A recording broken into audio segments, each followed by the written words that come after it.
All right, we're Good being recorded. afternoon. Yeah, we are recording. Good afternoon. This is our very first workshop for this new academic year. Welcome back to campus. I hope your year is off to a great start, and we are excited to welcome you. My name is Ala McCoy. I'm Director of Faculty Startup Support here at Ventures. And I'm Josh Dorn. I'm the Startup Success Manager at Ventures. I work with Ala. So we're very happy to welcome you. Just a few housekeeping comments here. Please feel free to submit your questions via the Q&A function at the bottom of your screen. We are recording this session. It's going to be posted on Startup UMD YouTube channel. And so if you'd like, you can submit your question anonymously if you would like to remain anonymous. But Josh will lead this session. Go for it. Great. And like Ala said, this is recorded. We post all of our workshops on our YouTube channel, Startup UMD.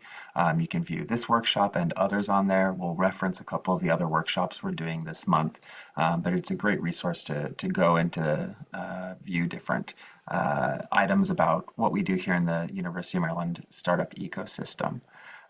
We will be monitoring the chat for your questions. If appropriate, we'll jump in and answer them. If not, we'll always reserve time at the end and make sure we go over them. I appreciate everybody who's shared who they are and what they're looking to get out of this session. Please continue to share in the chat, again, your role and what you're hoping to get today. So to start off,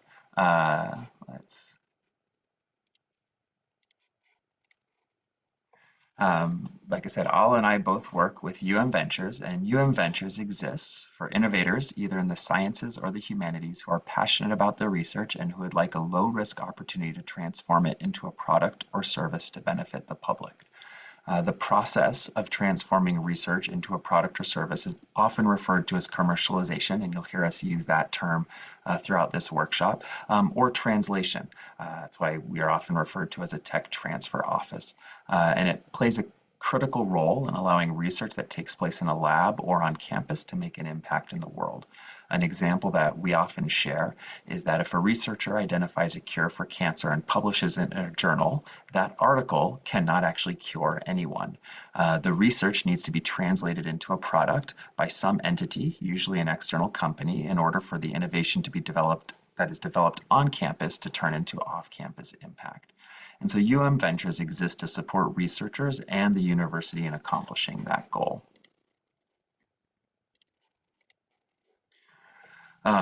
But Ventures is not alone in supporting innovation on campus. There's a whole ecosystem built up to support researchers and students and faculty in innovating, because innovating is one of the key things that happens on a university campus.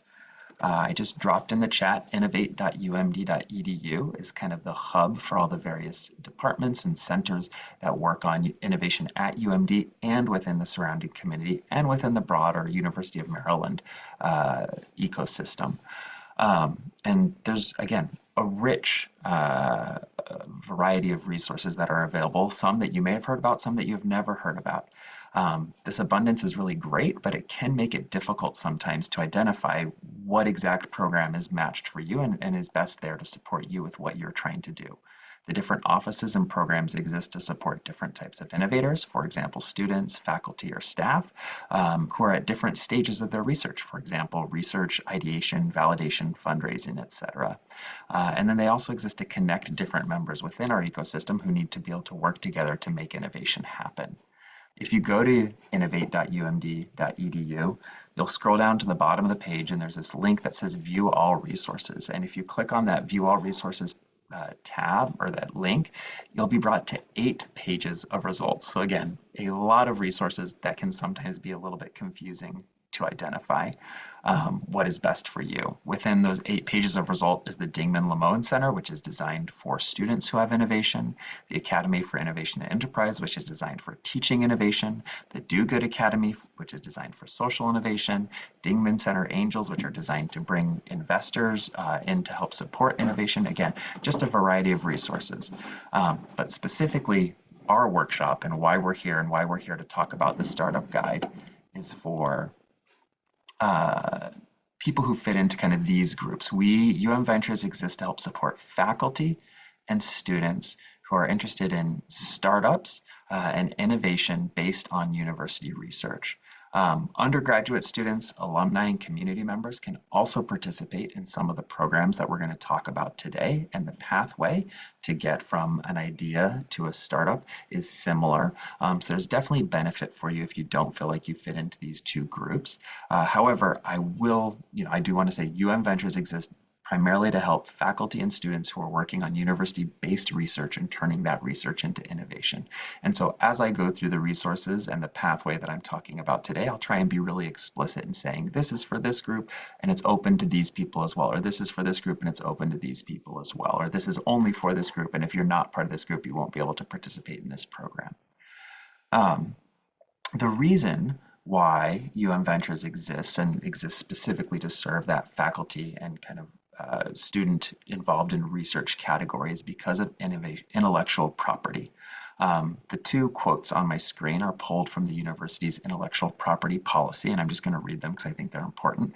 But intellectual property refers to creations of the mind, such as inventions, literary and artistic works, designs and symbols, names and images used in commerce. And the primary mission of universities is to advance, preserve, and disseminate knowledge. And so let's start with the second statement. Like, universities exist to advance, preserve, and disseminate knowledge. Knowledge is developed at universities, it's taught at universities, it's researched at universities, but then we also have a responsibility to disseminate that knowledge, to get it outside of the campus area and into the world at large. The University of Maryland, specifically as a publicly funded university, has a deep commitment to the state of Maryland and to our broader community. And intellectual property is anything that's developed there, and it has value in our society. It was developed in the Constitution to protect and to help us to spread that knowledge. The University of Maryland has a policy around intellectual property to assure that the benefits of university research and scholarship, which include intellectual property, are fairly and fully disseminated to benefit the public, to create an environment that encourages and recognizes creative efforts of faculty, students, and personnel, and to generate resources to support the university's primary mission. So I'm going to talk just a little bit more about intellectual property and then kind of share an example of how the UM Ventures and intellectual property developed at the university are disseminated to the broader public and why kind of this entire program and system exists. So first, there's a bunch of types of intellectual property. The four main types are patents, or I guess these are types of IP protection. There's a whole bunch of intellectual property. The protections that are assigned to intellectual property can take patents, which are generally for products, trademarks, which protect words, names, and symbols, service marks, which are similar to trademarks, and copyrights, which are protect original works of authorship. All of these, again, provide intellectual property protections to inventors and developers of knowledge and help disseminate that knowledge. So the example here to talk about that is Dr. Jim Fay, who was a researcher and was working with an NSF grant and collaborating with researchers from other institutions.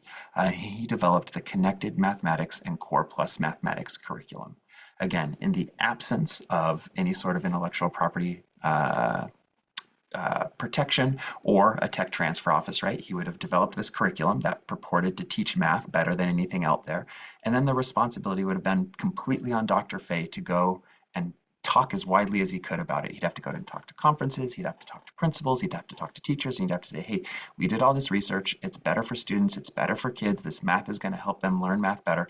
And again, the responsibility and the onus would have been on him to spread that knowledge.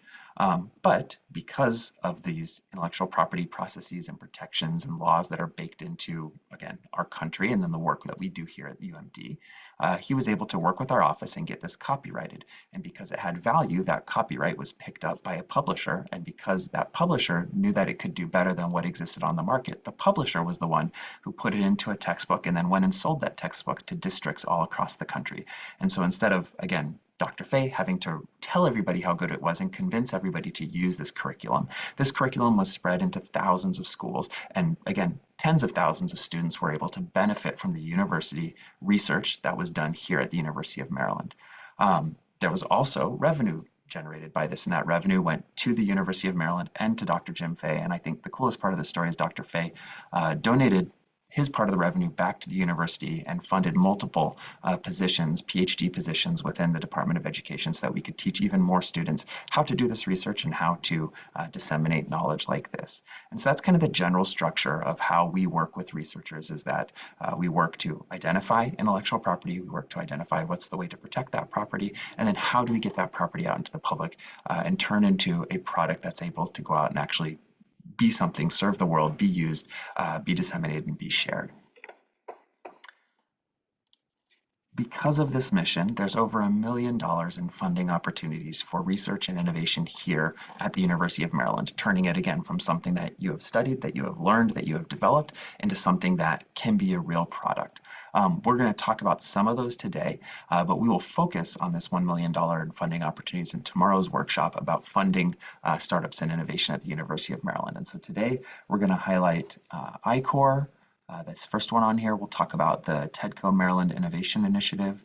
We'll talk a little bit about the Maryland Industrial Partnerships, but again, for some of the other ones, come back for tomorrow's workshop and we'll go specifically into those funding opportunities. All right, so if you are working with research here at the University of Maryland and you're thinking, what is the process for developing this into a startup?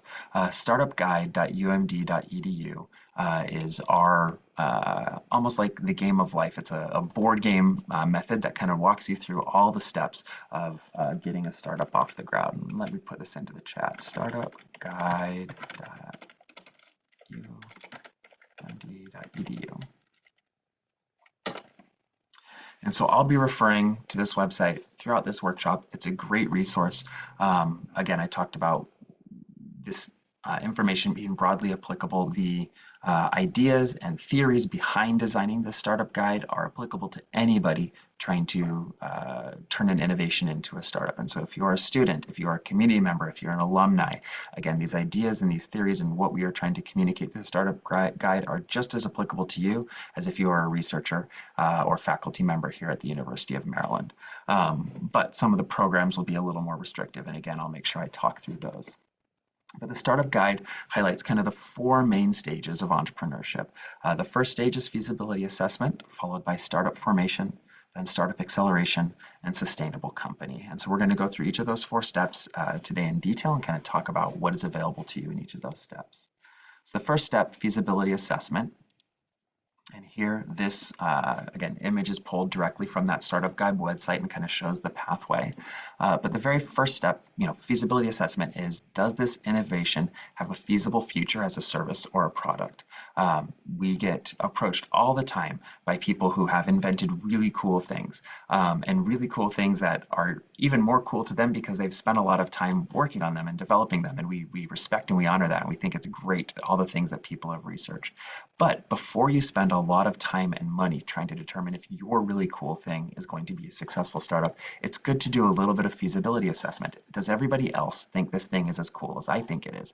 Are people willing to pay to utilize this technology? Does it improve the state of the art enough that they're willing to purchase it over the replacements that exist? And so feasibility assessment is a really important but often overlooked stage in the startup process.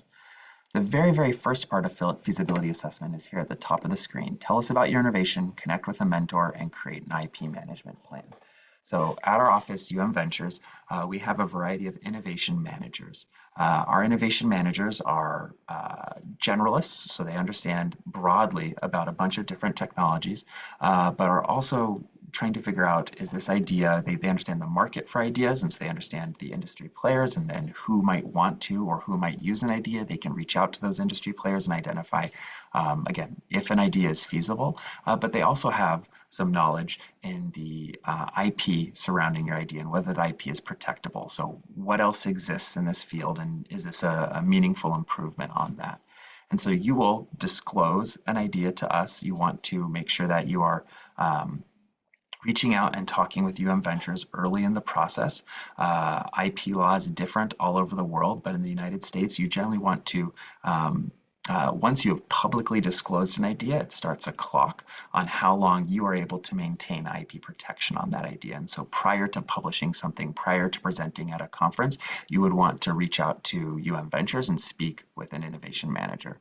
Let me just pull up our next slide here because I've actually got a link. You can go.umd.edu/disclose IP, and that website will take you to the form that you can fill out to meet with an innovation manager.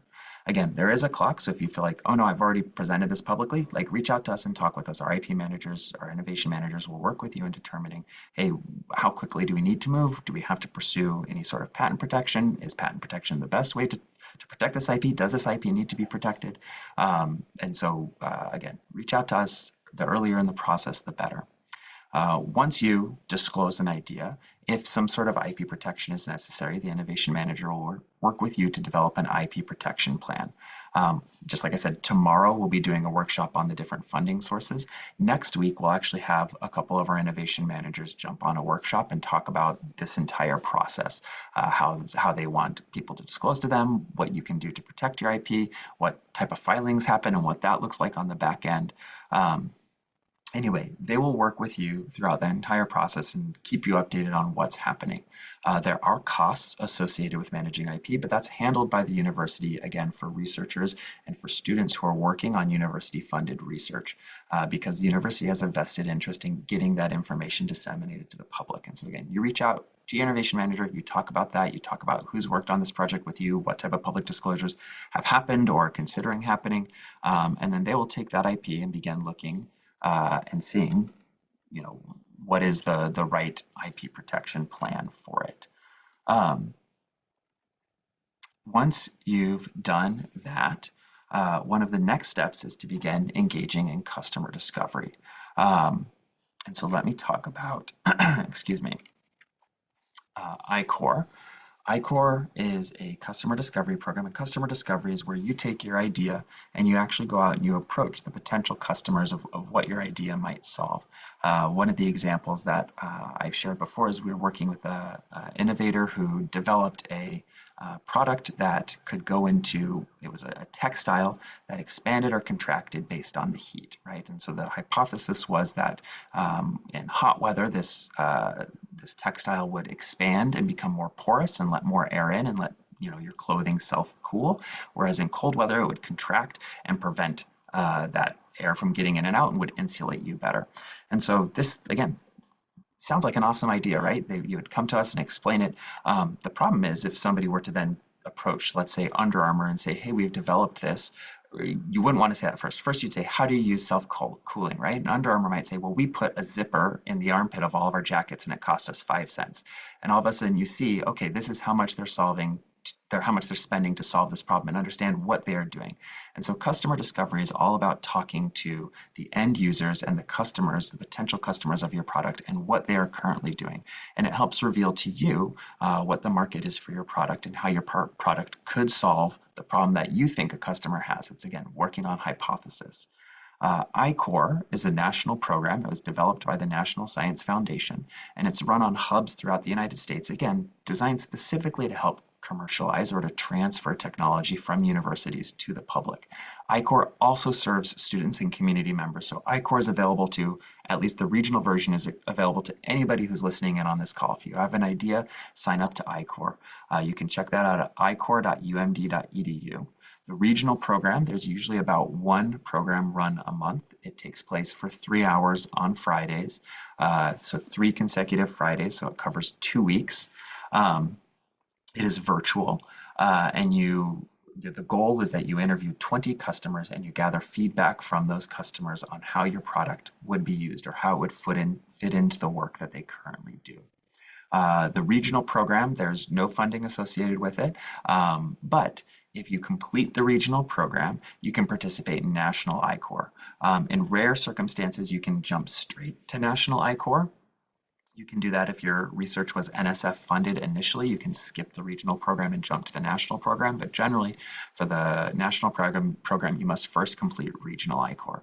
The national program ups the ante a little bit. There's kind of a more intense application process, but there's $50,000 in funding associated with it. And that allows you to maybe travel to conferences and travel to talk to people who might use your product. It also highly increases the chance of you getting an SBIR grant in the future if you've passed National I-Corps. That's looked on really positively by SBIR reviewers. And finally, the National I-Corps requires you, again, to do 100 interviews as compared to the 20 that you've done at the regional I-Corps. And so you can see sometimes researchers are a little hesitant about doing this program, right? They don't want to talk to people. They feel like they've got the best thing, but it is really important. And the whole thing is that this de-risks. It allows you to identify, hey, maybe actually my product would be used in this completely different way than I had hypothesized previously, or this fits into this assumption that I had about the market. And it allows you to identify that at very little cost. The cost is simply your time and the conversations that you're having with people. And it makes so much more sense to do this early on than to go through the entire process of creating a product or building a startup and then realizing that your customers in your market don't use it in the way that you thought originally. So I-Corps, again, fantastic program, great way to de-risk your product. All right, on our map, this TEDCO MII comes before the customer discovery stage. We recommend customer discovery first. It's always good to do first, but this TEDCO MII technology validation phase grant appears before because we want people to know customer discovery is not a prerequisite for this MII technology validation grant. The technology validation grant is a grant that's available for research coming out of universities. There's a handful of universities in Maryland that qualify for this. And so whereas previously I was talking about I-Corps, this program, or when I was talking about I-Corps, I said, this is available to just about anybody. The technology validation grants through MII are only available to researchers coming out of universities. The technology validation grant is $130,000 with no overhead costs. It's a 9-month project to validate a technology. And so this grant, again, it's a grant, it's not a loan, it doesn't have to be paid back, but it goes directly to the PI or the principal investigator's lab to explore how a technology might be commercialized, right? Researchers are developing ideas and creating technology, not necessarily with an eye on the market or an eye on the goal, but this grant is designed to help you say, okay, well, the market is using my technology like this, or customers might use my technology like this. How could I match what their preferences are or make it more easy to use or accessible, or make these tweaks that can actually turn this from an idea into a product? And the grant is supposed to help cover those costs. And so it goes hand in hand with the I-Corps program, right? Doing that customer discovery allows you to put together a better MI application, or if you want to do an MII application and then do the I-Corps program as part of this research and part of creating this project, that's also a fine way to go about it. And so the money that you get can go towards salaries, equipment, materials, outside consultants and experts. A commercialization plan or a business plan is one of the deliverables of this 9-month project. And so again, it's great opportunity to be able to get some money to your research to figure out how do we turn this research into something that can be a benefit to the market and to customers. You don't need to do the MII application on your own. We do have a handful of site miners, and we even have a new one on here that I haven't added to the slide yet. I'll have to make a note about that. But each of our site miners has a specific expertise in a specific industry. And so we try and match you with a site miner. And then that site miner will work with you through the application process, understanding that you may not have a ton of background in business or commercialization. And so they'll help you put together your application. They know what the reviewers are looking for. They know what has been required and successful in the past. And so they'll work with you to get that application submitted and then be with you through the review process all the way through. There are 4 different MII deadlines throughout the year. These deadlines occur quarterly, and so I believe our next deadline is October 15th. After that, it'll be January 15th, then April 15th, and then July 15th are the 4 deadlines throughout the year. And so we usually require about a month to be able to get a month at the minimum to go from speaking with a site miner to getting a application submitted. So since it is September 16th today, if you want to apply for the October 15th MII, you would want to talk with me or Ala as soon as possible to get connected with the SiteMiner. We can be very clear about what is reasonable and what's possible for you to get submitted by that October 15th deadline. But again, if this is something you're like, oh yeah, I'm ready for this, stay on afterwards and chat with us and we can set up a time to meet and get you connected with the proper SiteMiner. I think this is a good time to also talk about our entrepreneurs in residence. Excuse me, I should have grabbed some water beforehand. Uh, our entrepreneurs in residence are mentors that are available to anybody, and they are generally previous entrepreneurs. And sometimes multiple time previous entrepreneurs who have also worked a lot with both students and faculty at universities. And so again, this is a resource that is open more broadly to our community. But you can connect with them. The website is here, go.umd.edu/EIR2022. The link is a couple years old, but the website is not. The website is completely up to date. You can sign up for all of their current calendars. They all set aside a couple of hours during the week to meet again with students, with faculty. These mentors are free to talk with you and share their expertise and interest on a variety of different topics. And again, we recommend reaching out in advance and early. They're able to connect you with other people within their network, are able to provide advice. You can talk with multiple of our mentors, but just another resource that's available to folks who are considering the startup pathway. And then the last kind of thing to be doing in this feasibility assessment section is developing business skills, and that's why we hold these workshops. We've got a variety of different workshops. We call in different experts. We call in people who talk about business plans, people who talk about customer discovery, who talk about funding, who talk about splitting revenue, who talk about hiring, who talk about immigration stuff. And you can go to Startup UMD on YouTube to view all of these workshops. Or stay on our mailing list. We will update you about the live workshops upcoming or again, recorded workshops in the past. And so it's a great way for you to continue to learn the skills that you'll need as you proceed through this journey. Oops, I didn't skip the right slide. So it's go.umd.edu/workshops2022. Again, an older link, but the link will take you to an updated page. And we've got workshops on all these different topics and more. So a story to kind of highlight how different companies use this process. Hazel Analytics, I love this story because I think it's such a good example of commercialization and research and what happens at a university and how knowledge is disseminated. It started through a project of Dr. Ginger Jin. She was a professor of economics at UCLA, and she wanted to study how different restaurants, how different jurisdictions measure the cleanliness and quality of restaurants. And so if you step into a restaurant and you see like the A+ rating or the C- rating, right? The cleanliness rating that's distributed by the city or the county. The problem is that every city or county has slightly different ways of measuring that information and slightly different ways of presenting that information.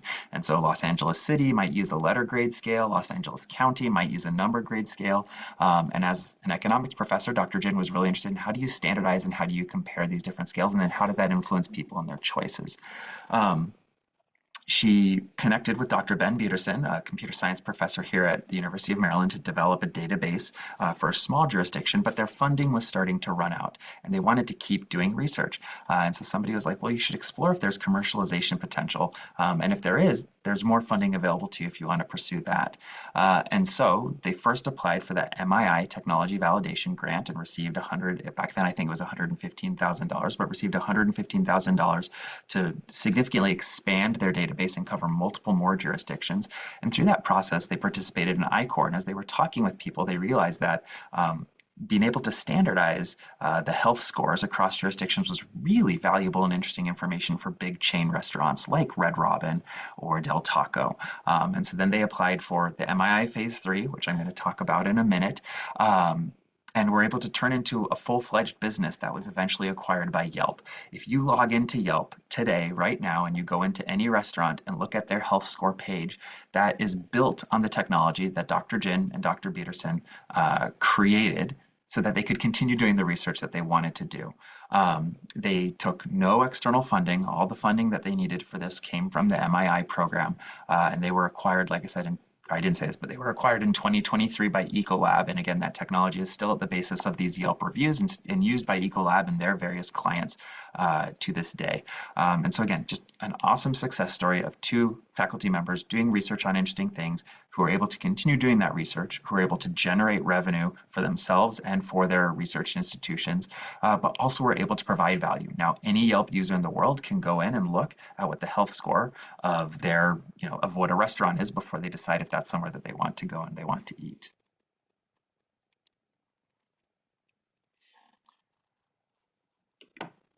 Um, just reading through the chats, it looks like just making sure people know when the default method for chatting is to hosts and panelists, so we see it, but not everybody sees it. So I'm going to verbalize a couple of these. There was a question about, are you allowed to apply multiple times to TEDCO MII? Yes, you can apply up to 2 times for TEDCO MII, and that's common. There are many people who get through on their first attempt. There are many people who get through on their second attempt.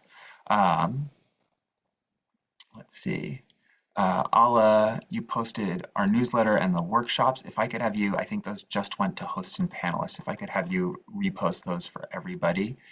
Um, and then, yep, we'll be able to share, yeah, both the recording and the slides with folks afterwards. So those are the questions that I've seen so far. Please keep them coming. We'll try and answer them. If you want everybody to see your question, click everyone. If you just want hosts and panelists, leave it on hosts and panelists, but we'll try and reply and respond so that everybody can know. All right, so the feasibility assessment is the first stage. The next stage is startup formation, right? Once you've gone out there and you've done your feasibility assessment, you'll learn one of two things. One, your idea is very cool, but there isn't a market for it, in which case that's awesome. There's a lot of things you can do with cool ideas, and like knowledge is valuable, whether it has revenue or revenue generating value or not. There's awesome value in knowledge. But if there's not revenue generating value in it, then pursuing a startup is probably the wrong option and would not be a good use of your time. However, if you do your feasibility assessment and your customer discovery and this technology validation, and you realize, hey, there's a market out here for it. This solves people's problems and they're willing to pay money to solve this problem. The next step is startup formation. And so with startup formation here are all the various different steps. I'm going to highlight a couple of them, but these are things that you would continue to work with our office and with your innovation manager on doing. And we can provide input. Again, the mentors that you've connected with at the very first, back when we were talking about feasibility assessment, we'll be able to provide their experience doing this and recommendations of where to go. But I'm going to highlight some of the programs and opportunities that exist for people. So first, apply for company formation, MII phase funding. I talked about the first phase of the MII grant, which is $130,000 to do technology validation. The next phase it's called the Company Formation Award, and it's $300,000 promissory note. That is not a grant, so it is something that you would need to pay back. It is a loan, but there are very friendly terms on this loan, and it's a lot more money at a lot earlier stage than almost any other traditional funding source would invest in a company or an idea. And so this time, instead of money that's going to a researcher's lab to research a product, this money goes directly into a company. And so you've researched your thing, you've decided, I'm going to turn this into a company. This is $300,000 to help get that company off the ground. It's a 9-month project that supports the advancement of technology to achieve a commercial milestone that significantly increases the company's value in order to better position the company for product launch, customer acquisition, and then follow-on investment. And so again, so designed by the state of Maryland to kind of fill in this gap, right? Once companies are off the ground and showing that they do have results and potential, it's easier to generate other types of funding. It's easier to generate investment. It's easier to take on traditional investment. But that very first area of funding, it's often called the Valley of Death. This is designed in part to help solve that problem and to get companies off the ground, to get them up and running.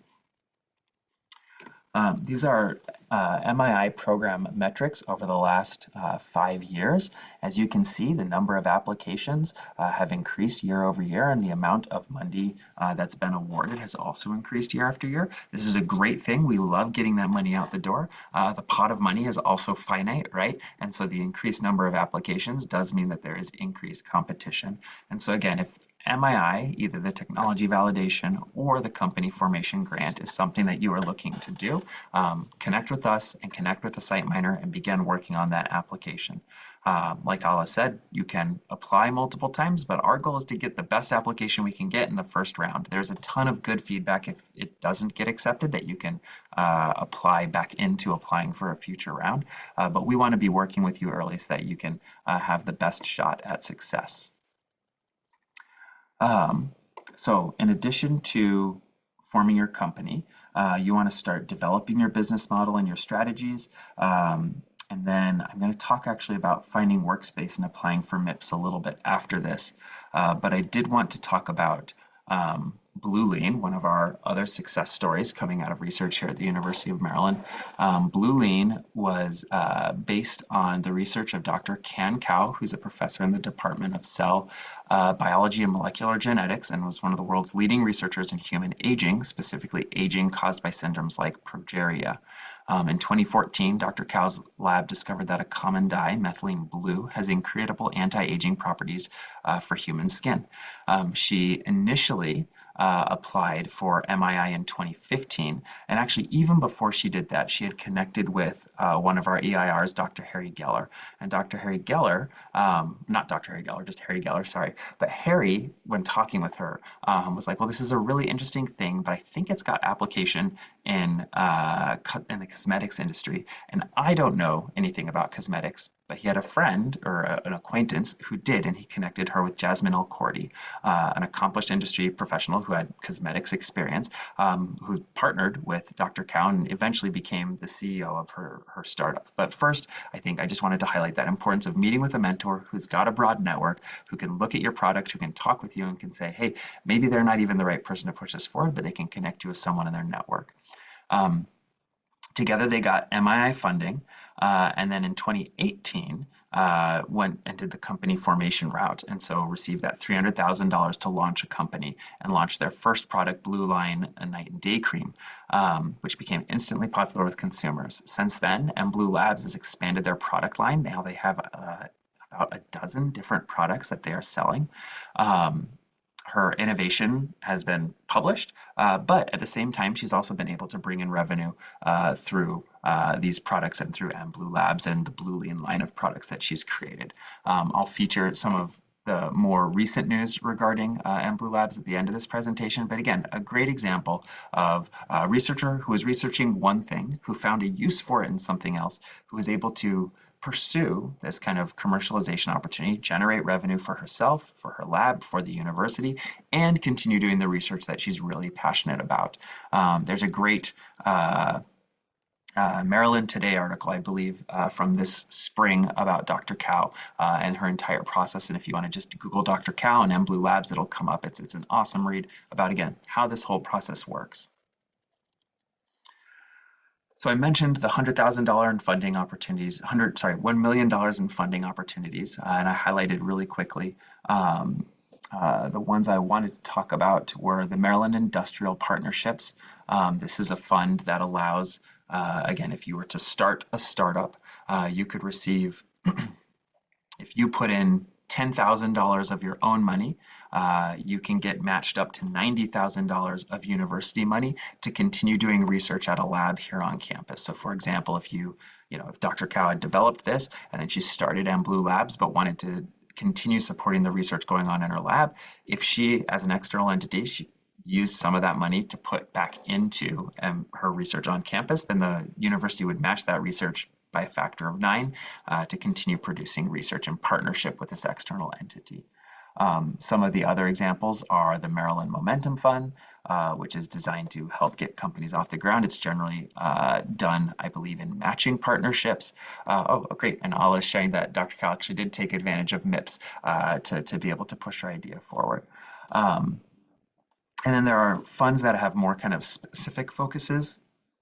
The Medical Device Development Fund, pretty obvious there for medical devices. The Chesapeake Bay Seed Capital Fund originally had a really narrow focus on specific technologies and innovations that benefited the Chesapeake Bay, but has more broadly expanded to green tech. If you can make the case that your green tech helps the environment, then generally that kind of fits into their current definitions. But again, money available there to help get ideas at the University of Maryland off the ground. And this doesn't even count SBIRs and STTRs, which are different funding programs provided by federal agencies to help get money into interesting technology and actually helps those agencies to become the first customer. And so it's a good way to get funding and then to also set up a first customer.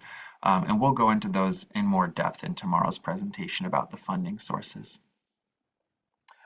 So for startup acceleration and sustainable company, these are the next two steps in the startup guide. Once a startup is formed, we remain involved because we've been involved throughout the first part, but now as an external entity at the University of Maryland, we aren't as hands-on as we are through these first couple of steps. And so we've got the various resources. Again, if you go to startupguide.umd.edu, we will, each of these has links. We've got YouTube videos that are associated with these different steps. You can look through what the different steps are, but it is a process that we are doing less with you and more alongside you. And so we'll continue, you'll be able to continue to work with your mentors, right? Your site mentor will still work with you through the application of the MII grants, but it's something that we are not as actively involved in, and the university doesn't have as many programs as it does for the first two stages of kind of the startup journey. I did want to highlight that you want to, let's see, make sure it's on here. I think it's actually in the startup formation section. But once you become a startup, right, then you're a distinct entity from the University of Maryland. And so there are both conflict of interest procedures that you'll need to participate in and facilities use application processes. Those are things that our office can help you with. There's a specific COI office and we would point you to that. But ALA also, and again, facilities use application also happens externally, but ALA sits with that organization and can help kind of consult and counsel you. The idea just being that once you have started a startup, you're a distinct entity from the university, and we just have to make sure that we are keeping what needs to be distinct, and not overlapping things, right? If you are a startup, you cannot have graduate students, in your lab that are working for your startup but that are supposed to be working in your lab, right? You just have to draw a distinction between where these students are working and what they are doing. But that's something that, again, we walk you through. It's not something that is scary in both of these situations. The goal of these organizations is to say yes. And so the goal is to say yes, but how? And so to make sure that we have the correct protections in place for individuals and for labs. So a couple more success stories and examples of how these things are applied. And I love highlighting IonQ because, like I said, we showed this startup guide and we show this pathway. This pathway is based on research. It's based on research into entrepreneurship developed and published at business schools, kind of what is the best pathway. And these programs are designed to really help you be successful. But you also don't have to use these programs. IonQ did not go through I-Core or any of these programs. They're a quantum computing company developed at the University of Maryland and Duke University, and is IPO'd in 2021 and is one of the biggest quantum computing companies in the United States right now. Based right here in College Park, continues to employ people in the state of Maryland and from the University of Maryland. Huge success story. We're super proud of them. Didn't necessarily follow the typical path, and part of the reason there being that quantum computing is so, there's both big opportunity, but it's also still very nascent in its product development. And so it didn't really make sense for them to go through the traditional pathway. They went a different pathway, and that's totally fine. On the other side, we always like to highlight a pair of researchers here at the university, Dr. Srini Raghavan and Dr. Hu. You'll notice that there's a whole bunch of startup names underneath these two researchers, and it's because they've both produced a variety of different startups. The key here is that for researchers, sometimes you really want to stick with your research and to be involved, intimately in every step of the process. But as a researcher, you're really busy and you're really good at research. And it took, especially Dr. Hu, a minute to learn this, but he realized that when he turned his startups over to his students and remained as an advisor, remained involved, but let a student take the lead, that he was able to get many more students through the door and start multiple startups and be, again, involved in all those processes, but not necessarily be the person in charge of taking it through I-Core and doing the MII application. And empowering his students to do that allowed him, I believe, 4 of those on there. Eventwood, Polymer X, and High T Tech and Sarah Cool all came out of research from Dr. Who's lab. And Dr. Raghavan, same deal, realizing that empowering students allowed him to successfully start multiple really interesting startups. Grip Boost is a fun one with the NFL season started here. It's a glove company that adds sticky substance to a glove that doesn't come off on a ball. And so NFL receivers use it, football receivers use it, soccer goalies use it. But again, based on, you can see Dr. Raghavan's research is all around kind of gels and stuff like that, but was developed based on a gel that came out of his lab and in partnership with the University of Maryland football team. And again, many of these companies went through a variety of the different programs that I listed today. So the next steps for you, review startupguide.umd.edu. That's your resource for kind of seeing everything that we went over in today's workshop. Submit an IP disclosure if you have something that you want to disclose. If you want to get started on this process, you can do that at go.umd.edu/discloseip. You can talk with a mentor right away, go.umd.edu/EIR2022. Register for these startup fundamentals workshops that you can continue to hear from us and from other experts in the field. Apply for the next regional I-Corps. The next session starts on October, I believe the deadline to apply is October 1st, and then maybe it starts the week after that on October 8th.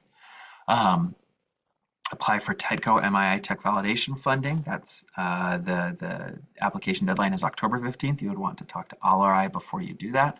And those are the ways that you can get started on your entrepreneurial journey. And could you be next? Here, just some recent news from our startup ecosystem.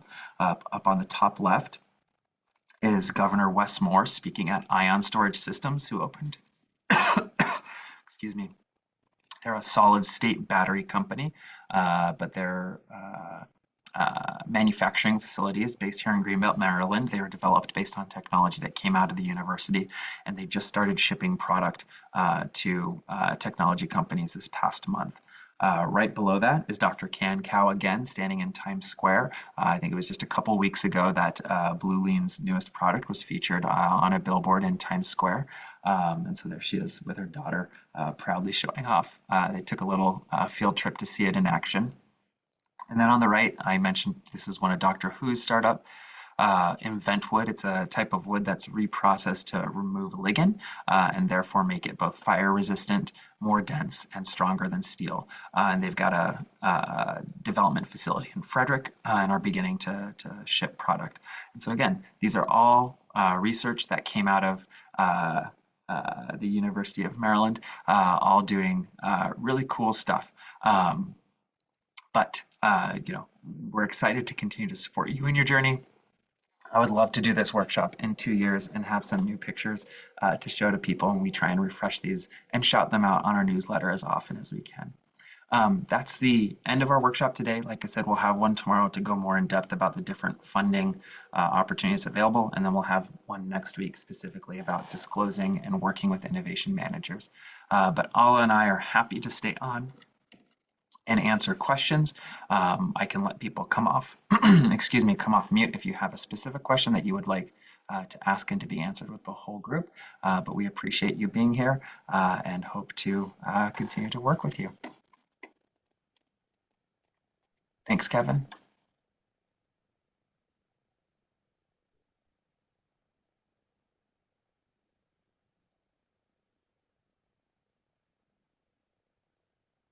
Well, thank you so much, Josh. I hope that you all enjoyed Josh's wonderful presentation. You can visit Startup Guide for more information, and then we hope to see you tomorrow at the funded workshop.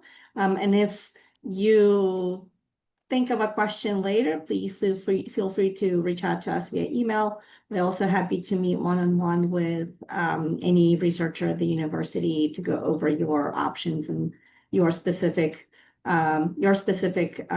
step-by-step guide.